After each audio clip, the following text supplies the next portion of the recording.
अस्सलाम वालेकुम, my name is Sana Sultana, PhD scholar from Bahauddin Zakaria university Multan.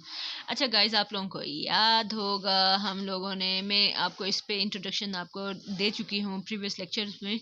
और आपको बता दिया था कि हमारे पास ये लीनियर डिफरेंटिक इक्वेशन है, डिफरेंटाइन इक्वेशन है।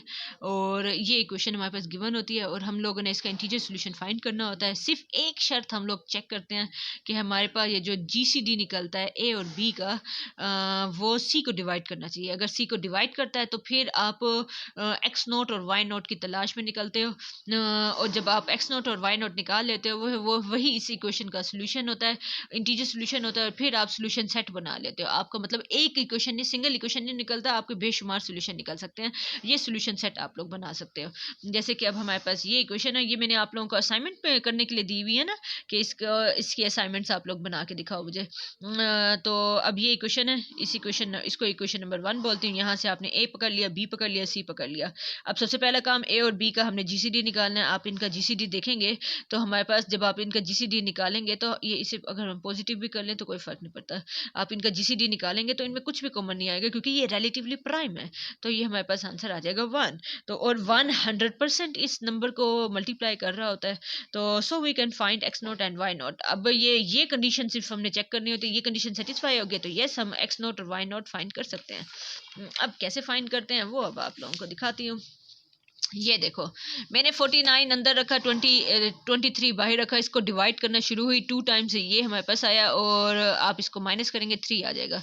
अब ये बड़ा है, 3 छोटा है, ये बड़े वाले अंदर आएगा, 3 बाहर आएगा। 3 7 21 होता है। और ये सब्ट्रैक्ट किया, 2 आ गया। अब 3 बड़ा है, बड़ा अंदर आएगा, छोटा बाहर आएगा। और 2 1 2 और 3 - 2 हमारे पास हो गया 1। अच्छा, अब ये क्या हुआ, 2 अंदर आया और 1 बाहर आया। 1 2 2 होता है, ये कैंसिल होकर 0 नीचे आ जाएगा। और जब आपको पता है रिमाइंडर में 0 आ जाता है तो ये पूरा पोर्शन हम नहीं लेते। और इससे पहले वाला जो होता है वही हमारा जीसीडी होता है। जीसीडी आपको पता चल गया कि आपका 1 है।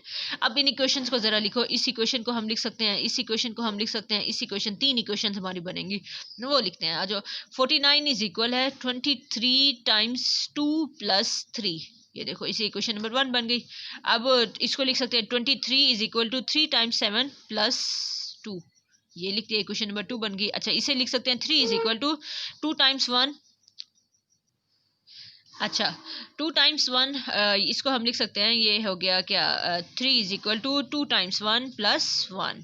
ये हमारे पास 3 इक्वेशन हमने बना लिए हैं। और अब आप लोगों को याद होगा, जैसे हम लोग वो कौन सा था लेक्चर मेरा, जो क्या था, मुझे नहीं याद आ रहा है, जीसीडी ग्रेटेस्ट कॉमन डिवाइजर। हाँ, जीसीडी ग्रेटेस्ट कॉमन डिवाइजर वाला लेक्चर था। उसमें हम क्या करते थे, अब हमने देख लिया कि हमारा जो जीसीडी निकल रहा है वो 1 है। तो हमने उस इक्वेशन को देखना है, वो इक्वेशन हमारी फोकस में आएगी जिसके अंदर हमारा जीसीडी होगा। तो ये जीसीडी हमारा इस इक्वेशन में है। तो आपने इस इक्वेशन को रखना है अपने पास। ये देखो, ये हमारे पास इक्वेशन है एज इट इज। अब इस इक्वेशन में देखो, अगली इससे ऊपर वाली जो इक्वेशन है उसका की कोई वैल्यू इसके अंदर रिपीट हो रही है। हाँ, ये देखो 2 इसके अंदर रिपीट हो रहा है। इसका मतलब है इस इक्वेशन से 2 की वैल्यू निकाल के आप यहाँ पर पुट करोगे, अपनी इस फाइनल इक्वेशन में पुट करोगे। अब करके दिखाती हूँ। ये देखो, आपका 1 बाहर आएगा। 2 की वैल्यू क्या है, ये देखो 2 यहीं पर रहे, ये पूरी टर्म इधर प्लस हो रही है, उधर जाके माइनस का हो जाएगा। ये देखो, इसको पुट कर दो 3 में पुट करो। ये देखो 2 की जगह पुट कर देंगे, हमारे पास ये चीज़ आ जाएगी, ब्रैकेट खुलेगी, 23 टाइम्स 1 हो जाएगा। और 1 3 से मल्टीप्लाई होगा तो उसको कोई असर नहीं होने वाला, हमारे पास आया एज इट इज। अब आप एक और काम कर सकते हैं, ये माइनस का है, उधर जाके प्लस का हो जाएगा, ये प्लस का उधर जाके माइनस का हो जाएगा। आपका जीसीडी एक साइड पे खड़ा है। अब 3 कॉमन है, आप 3 कॉमन ले लें। ये 7 + 1 हो जाएगा 8। और ये हमारे पास एज इट इज, ये भी एज इट इज। और ये हमारे पास आ गया 1। अच्छा चलो, अब एक और चीज़ ज़रा गौर से देखो, हमारे पास ये शक्ल बन गई। अब ज़रा गौर से देखो, इस इक्वेशन को हमने यूटिलाइज कर लिया। इस इक्वेशन का कोई नंबर, ये जो आपकी फाइनल इक्वेशन है उसमें यूज़ हो रहा है। हाँ, 3, इसमें भी 3 है। देखो 3 यहाँ पे भी यूज हो रहा है 3। तो आप अब क्या करें, यहाँ से 3 की वैल्यू निकालें, मतलब ये इधर प्लस का, उधर इसको उधर फेंक दें। 3 की वैल्यू निकाल के इस इक्वेशन में, फाइनल इक्वेशन में पुट कर दें। ये देखो, उसने वो यही काम कर रहा है। ये देखो, उसने कर लिया। 3 की वैल्यू इसमें ये जो लास्ट इक्वेशन है, लेटेस्ट इक्वेशन है, इसके अंदर आपने पुट करनी है। ये 3 की वैल्यू पुट करनी है। ये 3 की वैल्यू पुट की तो 8 हमारे बाहर आ गया, ये हमारे पास आया एज इट इज। और ये हमारे पास, ये भी एज इट इज रहा, 1 भी एज इट इज रहा। अब आप ज़रा ब्रैकेट खोलें। आपने किस किस की ओरिजिनल शक्ल कायम रखनी है वो आपको बता देती हूँ कहाँ है। आपको चाहिए 39, 23 और 49 की शक्ल चाहिए। इसका मतलब है आपको चाहिए 49 और 23 इनकी शक्लें मेंटेन रखनी है। अब आप ब्रैकेट खुलेगी, ये 49 के साथ 8 मल्टीप्लाई हो जाएगा और ये 8 अंदर जाके मल्टीप्लाई हो जाएगा 2 से, तो 16 हो जाएगा। और ये हमारे पास बाकी सारा कुछ एज इट इज़ आएगा। 23 इसके पास भी है, 23 इसके पास भी, आप कॉमन ले लें तो हमारे पास 16 + 1 हमारे पास 17 हो जाएगा। अच्छा, ये भी चीज़ समझ आती है। आ जाओ ओरिजिनल इक्वेशन दोबारा देखो। ओरिजिनल इक्वेशन क्या कहती है? ये इसको मैं लिख लेती हूँ, बार बार ये पेज टर्न ना करना पड़े। ये है 23 times x minus 49 times y is equal to 179। ये इक्वेशन है। अब आपकी जो इक्वेशन बनी है वो इक्वेशन बनी है, कौन सी इक्वेशन बनी है? कहाँ है? कहाँ गई हमारी इक्वेशन? हाँ, ये इक्वेशन बनी है, ये इक्वेशन बनी है। अब आप ज़रा इधर गौर से देखो, 23 पॉजिटिव था। 23 को हम पॉजिटिव करना चाहें तो माइनस है, माइनस को अंदर दे देंगे 17 के पास, 23 पॉजिटिव हो जाएगा। अच्छा, अब 49 नेगेटिव है। अब ज़रा एक और चीज़ गौर से देखो, 49 तो पॉजिटिव है, लेकिन अब एक और चीज़ मैं आपको एक और बात बता देती हूँ। आपको पता है पॉजिटिव को हम लिख सकते हैं, क्या होता है? पॉजिटिव होता है -1 multiply by minus, minus minus से मल्टीप्लाई होता है तो पॉजिटिव आता है। इसका मतलब है अगर 49 पॉजिटिव है तो इसका मतलब है इसके पास 2 माइनस हैं। एक माइनस वो बाहर रखे, एक माइनस अंदर वाले को दे दे, माइनस माइनस मल्टीप्लाई हो जाएगा, पॉजिटिव हो जाएगा। अच्छा चलो ठीक है, इसका मतलब है ये मसला अभी मैंने सॉल्व कर लिया। 23 को पॉजिटिव करना था, वो भी हो गया, और 49 को बाहर नेगेटिव आना था, वो भी आ गया। अच्छा जी, अब ये देखो इधर 1 आ गया। अब हमने क्या करना है, मुझे तो 179 चाहिए, तो इस पूरी इक्वेशन को 179 से मल्टीप्लाई कर दें। तो मल्टीप्लाई करेंगे तो आपने 8 के इससे मल्टीप्लाई हो जाएगा, 17 से मल्टीप्लाई होगा। ये आपके पास है x, 23 के साथ जो खड़ा है वो x नोट है, और 20 वाई नोट, वाई के साथ जो खड़ा है -49 के साथ जो खड़ा है वो हमारे पास वाई नोट है। आपके पास एक्स नोट वाई नोट निकल आया, उसका सोल्यूशन सेट बना लिया और हमारे पास ये आंसर आ गया। तो ये क्वेश्चन तो आपको मैंने करवा दिया है। इससे रिलेटेड अब जितने भी क्वेश्चन हैं वो सारे के सारे आप लोगों ने करने हैं।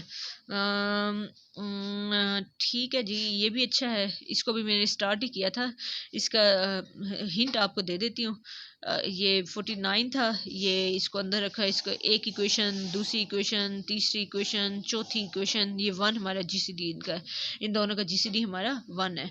तो 1 15 को डिवाइड कर रहा है, तो so we can find x naught and y naught. अब ये एक इक्वेशन, दूसरी इक्वेशन, तीसरी इक्वेशन, चौथी इक्वेशन, जो 4 इक्वेशन लिख के जो फाइनल इक्वेशन में हमारा जीसीडी होगा, इससे ऊपर वाली इक्वेशन की वैल्यू इसमें पुट करेंगे, तो इसको सिंप्लीफाई करेंगे। सिंप्लीफाई करने के बाद फिर जब हम रुक जाएंगे, मजीद सिंप्लीफिकेशन नहीं होती, फिर उससे उससे ये जो सेकंड वाली से ऊपर वाली इक्वेशन है उधर से कोई ये उसका जीसीडी जो है वो नीचे लेटेस्ट इक्वेशन में यूज़ हो रहा होगा, तो उसकी वैल्यू निकाल के इसमें पुट करनी है, फिर उसे सिंप्लीफाई करना है।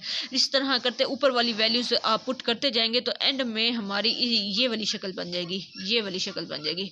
जब ये वाली शक्ल बने तो आपके एक साइड पे 1 होगा, 1 पूरी इक्वेशन को फिर 15 से मल्टीप्लाई कर देंगे, आपके पास ये सिचुएशन बन जाएगी। बैकग्राउंड में थीम यही है जो मैं आप लोगों को दे चुकी हूँ, आइडिया दे चुकी हूँ। फिर भी अगर आप लोगों को समझ नहीं आती तो फिर आप लोग दोबारा मुझसे कांटेक्ट करेंगे, दोबारा मुझे बताएंगे अपनी डिफ़िकल्टीज़ के बारे में, तो इंशाल्लाह मैं ट्राई करूँगी आपको ज़रूर एक सेपरेट वीडियो और पेन कॉपी पकड़ के मैं इंशाल्लाह आप लोगों को ज़रूर सिखाऊंगी। चलें ठीक है बच्चों, अब अपना बहुत ज़्यादा ख्याल रखिएगा, अच्छी अच्छी असाइनमेंट्स बनाइएगा, और एक बात याद रखिएगा, प्लीज़ प्लीज़ प्लीज़ अपना अब एक मिस्टेक में एक पेपर में तो निकाल सकती हूँ, एक बच्चा तो लिखने की मिस्टेक कर सकता है, सेम बच्चे तो अब जो बच्चा कॉपी लगा रहा होता है ना, वो उसे समझ तो नहीं आ रही होती, लेकिन उसे ये पता होता है कि ये डिज़ाइन मैंने एज इट इज़ कॉपी मारना है, तो वो जो डिज़ाइन बनाने की कोशिश करता है ना, तो वो वहीं से पकड़ा जाता है। और एक बच्चा तो जो सही बच्चा होता है उसको पता होता है कि ये मैंने लिखने में थोड़ी सी मिस्टेक की है, उसका तो वो सही वाला भी पकड़ा जाता है, और जो कॉपी वाला होता है वो वाला भी पकड़ा जाता है। तो अब मैं क्या करती हूँ, अपने रूल में दोबारा रिपीट कर रही हूँ जो मैं आपको क्लास में बार बार बता चुकी हूँ, नक्कल लगाने वाला नक्कल लगवाने वाला दोनों को पकड़ के 0 0 दे देती हूँ। तो अब आप लोगों पे है, नक्कल लगाएंगे तो बस फिर सारे अब 0 0 खाएं, अंडे अंडे खाएं आप लोग सारे। वैसे भी अंडा महंगा हो गया, कितने रुपए का हो गया? 16 रुपए, 25 नहीं 17 रुपए का हो गया।